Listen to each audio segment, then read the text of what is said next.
proteção de dados, o quarto pilar de segurança dentro da AWS. É, e isso hoje também é um assunto, um tema muito delicado, né? Não sei se vocês verificaram, mas as primeiras multas correlatas à LGPD começaram a ocorrer já, né? Então é um assunto que é muito importante, proteção de dados, é o sangue do nosso negócio, né? Então a gente vai conversar um pouquinho sobre como proteger os dados, como ter controle detectivo em cima de dados que são pessoalmente identificáveis, tá? Como executar a parte do modelo de responsabilidade compartilhada também e falar das soluções de gestão de dados da AWS. A primeira parte, quando a gente fala sobre controle de dado, é falar sobre criptografia, né? Como meus dados vão estar protegidos de uma forma que só eu consiga lê-los ou só meus clientes que possuam o certificado certo vão conseguir lê-los. Então, primeiro ponto é criptografia em descanso, né? Então, criptografia em dados que estão estáticos armazenados dentro do seu storage na AWS. A AWS possui hoje dois serviços de criptografia em descanso, tá? O KMS e o HSM, o Cloud HSM. Então, permite que vocês estejam no controle da privacidade dos dados de vocês. Os dados, vocês escolhem onde essas chaves vão ser armazenadas, onde os dados de vocês estão armazenados, né? Então, desculpa. A AWS não replica o seu dado de forma automática para outras zonas ou outras regiões que vocês não permitam, tá? Então, onde os seus dados são armazenados é a escolha pura e única do cliente. O controle do ciclo de vida desses dados e o rotacionamento, por exemplo, de chaves é possível ser feito através dos serviços da AWS. O controle de formato, a precisão e a maneira que a criptografia é feita pode ser controlado também. E vocês podem administrar suas chaves próprias, caso vocês já tenham material de chave que possa ser importado para dentro da AWS, ou podem utilizar chaves que são gerenciadas pela própria AWS. Então, a AWS permite hoje uma criptografia de ponta a ponta, tá? Partindo desde volumes que são armazenados a nível de disco, então criptografia em EBS, arquivos de file system, por exemplo, e soluções de parceiros via marketplace podem ser utilizadas também. Criptografia de objetos, então isso bem correlato ao S3, então server-side encryption no S3, ou criptografia com chaves que vocês importem para dentro do cliente, para dentro da AWS, ou client-side encryption também pode ser reforçado, tá? E criptografia de bases de dados, então, no momento da criação, por exemplo, de um serviço gerenciado da AWS, como um banco de dados RDS, ou do Data Warehousing da AWS, que é o Redshift, no momento da criação, vocês podem definir se esses dados vão estar criptografados ou não. Isso já é uma facilidade muito grande a nível de gestão também, né? Apenas com um clique e um checkbox dentro da criação de um desses recursos via console da AWS, vocês já podem definir se os dados armazenados vão estar ou não criptografados. Então, como a criptografia funciona em descanso na AWS? Nós temos dois serviços, tá? Nós temos o serviço KMS, que tem a gestão de chaves simplificada. Podem ser armazenadas chaves tanto gerenciadas pela AWS, como podem ser importadas chaves que vocês já possuam. Ele está alinhado com o padrão de mercado FIPS 142, Level 2, tá? E podem ser utilizadas SDKs para integração com outros serviços e até uma utilização mais programática dessas chaves. E qual a diferença dele para o Cloud HSM? A diferença é que o Cloud HSM ele é um server físico separado para o armazenamento das chaves de vocês. Então, no KMS, as suas chaves são armazenadas e só quem tem visibilidade de vocês, dessas chaves, são vocês.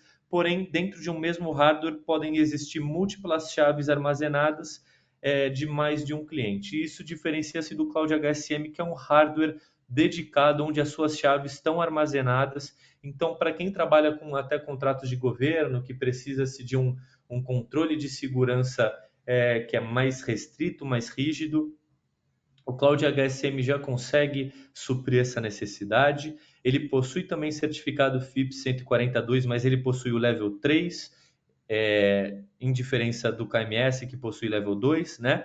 E vocês conseguem utilizar também padrões de API criptografados de mercado, até para utilizar SDKs da AWS para integrar facilmente com a aplicação de vocês a utilização dessas chaves. Então, aqui é como funciona o armazenamento das chaves. Eu já comentei essa parte no slide anterior, então eu vou passar, tá, pessoal? Tem uma pergunta aqui no chat. Só um segundo.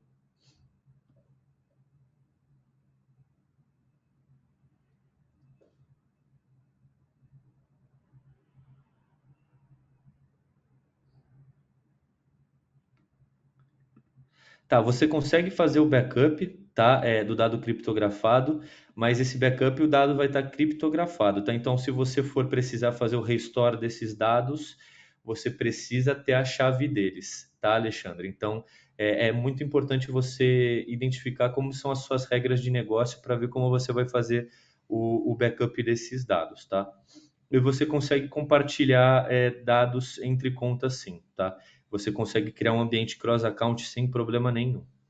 Mas é bom, novamente, controlar níveis de acesso dessas contas. Então, bem correlato ao que o Matheus comentou na primeiro pilar de segurança, né?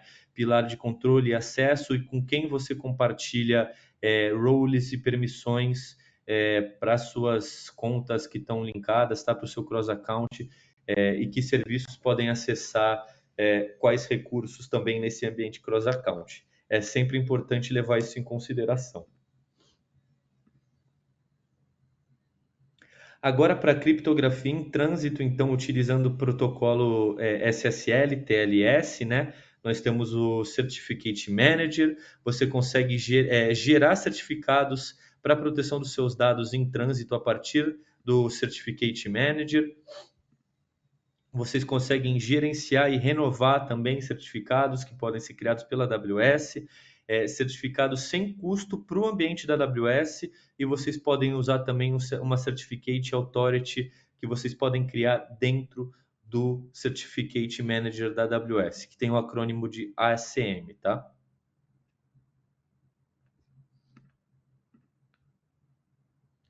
Agora falando de inventário e descoberta de dados sensíveis, isso bem tangente a LGPD, então dados que são pessoalmente identificáveis.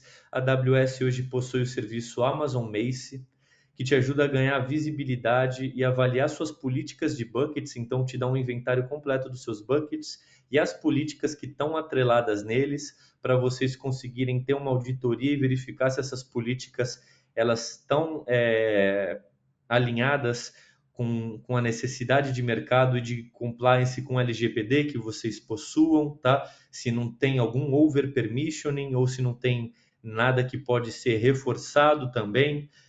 Te ajuda utilizando machine learning a identificar dados sensíveis, tá? Então ele faz essas tarefas de inspeção dos seus dados, identifica se dentro desses buckets existem dados que são pessoalmente identificáveis, como nomes, endereços, números de cartão de crédito, outros dados de logradouro, foto, e vocês também conseguem criar alguns findings que são detalhados, tá? Então, se vocês têm regular expressions, regex, que fazem parte do negócio de vocês, que são bem específicas aos negócios de vocês, vocês conseguem utilizar o Mace para encontrar esse tipo de finding também e gerir o serviço utilizando APIs, então facilitar utilizando as SDKs da AWS. E o Mace tem integração com o serviço Security Hub, enviando os achados dele, tá?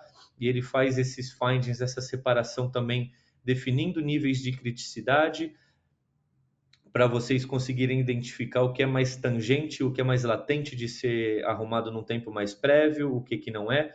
E, como comentado, integra com Security Hub para te criarem um ambiente de bus, de aquisição de logs e de dados de segurança, né? Para vocês conseguirem, então, controle centralizado de todos os seus findings de segurança. Então, caso vocês tenham um ambiente complexo que usa Mace, GuardDuty, VPC Flow Logs, CloudTrail, entre outros serviços, config, todos esses dados são agregados dentro do Security Hub, assim facilitando uma gestão do ambiente de segurança, tá?